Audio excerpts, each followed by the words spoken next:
আসসালামু আলাইকুম। শিল্পী হাউস ব্লগ থেকে ভিডিওটি শুরু করলাম। সবাই কেমন আছেন? আশা করি ভালো আছেন। আলহামদুলিল্লাহ আমরাও ভালো আছি। এখন সকাল 9টা বাজে। 9টা থেকে ভিডিওটি শুরু করলাম। আমরা এখন যাব বাইরে নাস্তা করার জন্য। তো আজকে হলো শুক্রবার, আমরা সবাই মিলে আমরা নাস্তা করতে যাব আমার হাজব্যান্ডের সাথে। তো এই তো এখন রওনা দিছি।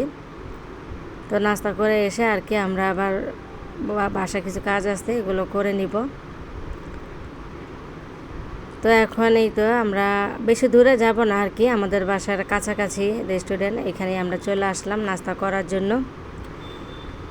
তো এখানে এই যে আমরা নাস্তা করার জন্য বসে পড়লাম। এখানে হচ্ছে চিকেন স্যুপ নেওয়া হয়েছে, তারপরে হচ্ছে আর চিকেন স্যুপ আর হচ্ছে একটা নেহেরি নিয়েছি, আর দুইটা নেহেরি, আর হচ্ছে তন্নিকে দিলাম কলিজা ভুনা, আর সাথে আছে সালাদ। তো এই তো এগুলো দিয়ে আমরা আজকে সকালে নাস্তাটা করব। তো সকালবেলা নাস্তা করে টোরে আমরা চলে আসলাম বাসায়। তো এসে আবার ঘরের কাজকর্ম শুরু করলাম। এই ফুলগুলো রাত্রেই ধুয়ে রাখছিলাম, তো শুকায় গেছে। এখন এই যে ফাতেমায় গুছাইয়া রাখতেছিল, আর ওয়ারড্রপটা উপরে এলোমেলো ছিল, এগুলো রাত্রেই গুছাইয়া রাখছিলাম। এখন শুধু ফুলটা টপের মধ্যে রাখতেছি। ফুলগুলো শুকিয়ে গেছিলো। তো এখন আরও কিছু কাজ আছে, এগুলো করে নিব। ঘরটা ঝাড়ু দিতে হবে, দুপুরবেলা রান্না বান্না করতে হবে।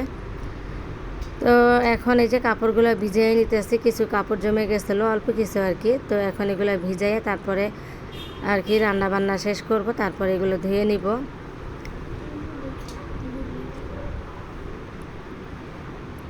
প্রতিদিনই অল্প অল্প করে কাপড় ধুয়ে নিই, বেশি করে জমাই না। কাপড় 3-4 দিন পর পর ধুইলে অনেক জমে যায়, তাই প্রতিদিনই একটু একটু করে ধুয়ে নিই কাপড়। তো কাপড়গুলো ভিজিয়ে রেখে আসলাম গোসলখানায়, তারপর রান্নাঘরে চলে আসলাম। এখন রান্নাটা বসায় দিয়ে কাপড়গুলো ধুয়ে নিব। এখানে গরুর মাংসটা শুধু ভুনা করব আলু দিয়ে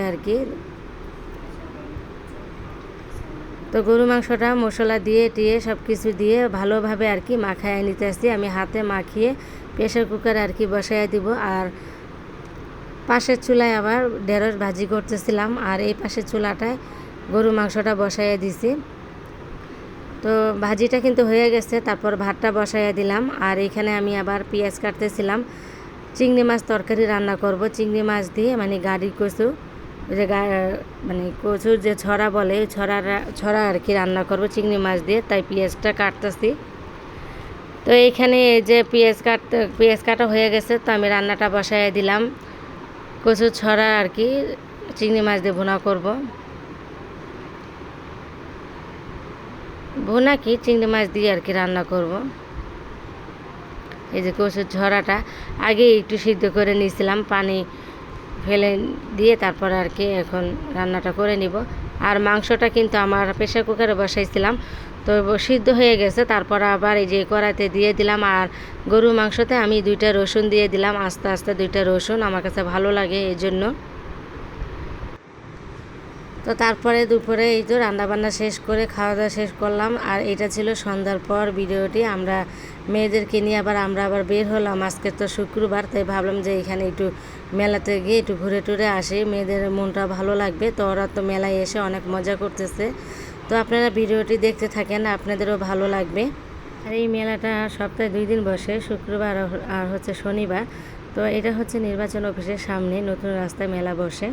তো এখানে শুক্রবারে অনেক মানুষই ঘুরতে আসে বাচ্চা কাচ্চা নিয়ে, এই আর এই তো তন্নিকে তো আমি নিয়ে আসলাম। এইখানে কিন্তু তন্নি এসে অনেক খুশি হয়েছে। আর হচ্ছে যে এখানে ওজন মাপতেছিল, তো আমরা সবাই ওজন মেপে নিলাম, কার কত ওজন হয়েছে, আর হাইট মাপতেছিল। তো এখন তন্নি বলতেছিল চলো এখন আমাকে চরকিতে ওঠাও। তো এই তো এই পাশে আবার চলে আসলাম। কি রাইটার আছে, দেখে ওকে কী রাইটারে উঠানো যায়। তো ওই যে ওই পাশে একটা নৌকা, আর এই পাশে নাগরদোলা আছে। আর নতুন একটা ট্রেন নিয়ে আসছিলো বাচ্চাদের জন্য। তো এই যে এই ট্রেনটা নতুনই নিয়ে আসছে। তো তন্নিকে ট্রেনে উঠাইয়া দিয়েছি, ও বলছিল যে ট্রেনে উঠবে, এই জন্য ওকে ট্রেনে উঠাইয়া দিয়েছি। তো ট্রেনটা চালু করলো, ট্রেনটা কিন্তু নতুনই।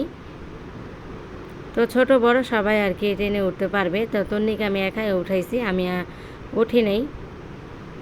তো ফাতেমাকে বলছিলাম ট্রেনে ওঠার জন্য, বললাম যে 2 বোনে ওঠো, তো ফাতেমা উঠবে না, এর জন্য এই তো তন্নিকে একাই উঠাইয়া দিছি ট্রেনে। তো যাই হোক, এখন আমার ভিডিওটি যারা যারা দেখছেন তো হয়তো বা ভুলে গেছেন লাইক দিতে, প্লিজ মনে করে লাইক দিয়ে যাবেন। আপনাদের একটি লাইকই কিন্তু আমার প্রিয় আপু ভাইয়েদের কাছে পৌঁছে যেতে সাহায্য করবে। আর যারা নতুন আছে সাবস্ক্রাইব করে ভিডিওর পাশে থাকবেন, আমি যখন ভিডিওটি ছাড়বো আপনাদের কাছে পৌঁছে যাবে, আপনারা সময় করে দেখে নিতে পারবেন। তো এখন এই তো তন্নি অনেক মজা করতেছিল এখানে উঠে, আর আমরা আবার এই নৌকাতে উঠে পড়লাম। এখানে তন্নিকে নিয়ে আমার হাজব্যান্ড, আমি আর হচ্ছে তন্নি, আমরা 3 জনই এই নৌকাতে উঠলাম। তো এখন আস্তে আস্তে আর কি ঢোল ঢোল হচ্ছে, তো পরে কিন্তু অনেক জোরেই আর কি দেয়, তো তখন একটু ভয়ই লাগে। তো ভিডিও শেষ পর্যায়ে আর কি চলে আসছি। প্লিজ এখনও যারা লাইক দেননি মনে করে লাইকটি দিয়ে যাবেন। যারা যারা আমার ভিডিওর সাথে ছিলেন সবাইকে অনেক অনেক ধন্যবাদ। তো আজ তাহলে ভিডিওটি এখানেই রাখবো। সবাই ভালো থাকবেন, সুস্থ থাকবেন, শিল্পী হাউজের ব্লগের পাশে থাকবেন। আসসালামু আলাইকুম, আল্লাহ হাফেজ।